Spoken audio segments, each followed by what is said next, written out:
ઇન્દ્રની પૂજા કરી અને વરસાદ આવે? ના બાબા, આપણને જીવાડનાર તો આ ગોવર્ધન છે.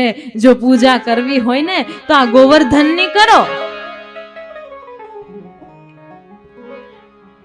વ્રજવાસીઓને સમજાવે છે ભગવાન કૃષ્ણ કે આજે આપણે ઇન્દ્રની પૂજા નહીં કરીએ, ગોવર્ધનની પૂજા કરશું. પણ ઇન્દ્રને ખબર પડે છે કે મારી પૂજાનો વિરોધ કરે છે.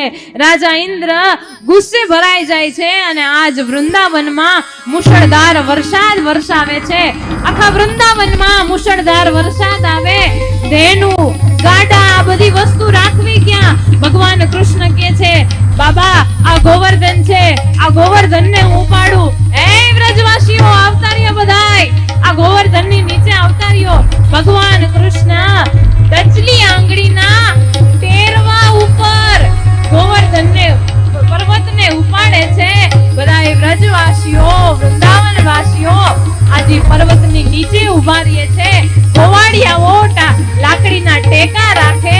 ભગવાન કૃષ્ણ ઇન્દ્રને કહે છે, હે ઇન્દ્ર, હજી વરસાદ વરસાવો હોય ને વરસાવી દે, કારણ અમને જીવાડનાર આ ગોવર્ધન છે.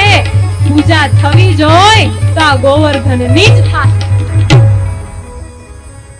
ભગવાન કૃષ્ણ આમ 7 દિવસ સુધી ટચલી આંગળીના ટેરવા ઉપર ટચલી આંગળીના ટેરવા ઉપર ભગવાન કૃષ્ણ ગોવર્ધન પર્વતને ધારણ કરે છે. ભગવાને 7 દિવસ સુધી કઈ જમ્યા ન હોય.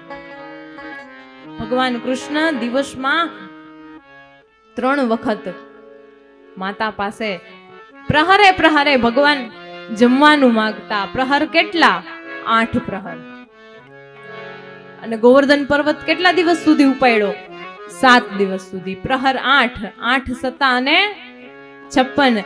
માટે 7 દિવસના અંતે માં યશોદા 56 ભોગ ભગવાન શ્રી કૃષ્ણને એક સાથે ધરે છે. માટે આપણે છે ને મંદિરમાં જ્યારે નવું વર્ષ હોય ને ત્યારે ભગવાનને 56 ભોગ ધરાય છે. ભગવાન કૃષ્ણ અહીંયા સમજાવે છે કે આપણને જીવાડનાર આ પ્રકૃતિ છે. માટે પૂજા કોની થવી જોઈએ?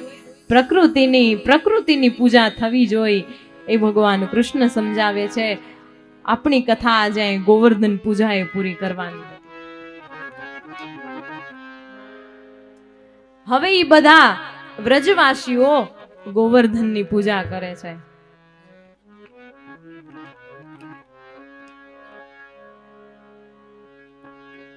ગોવર્ધનની પૂજા કરી બધા પોતપોતાની રીતે કાંઈ પણ વસ્તુ હોય ભગવાનને ધરાવે છે. પણ ભગવાન અંતે સમજાવે છે કે પૂજા થવી જોઈએ ને તો પ્રકૃતિની, ગોવર્ધનની થવી જોઈએ.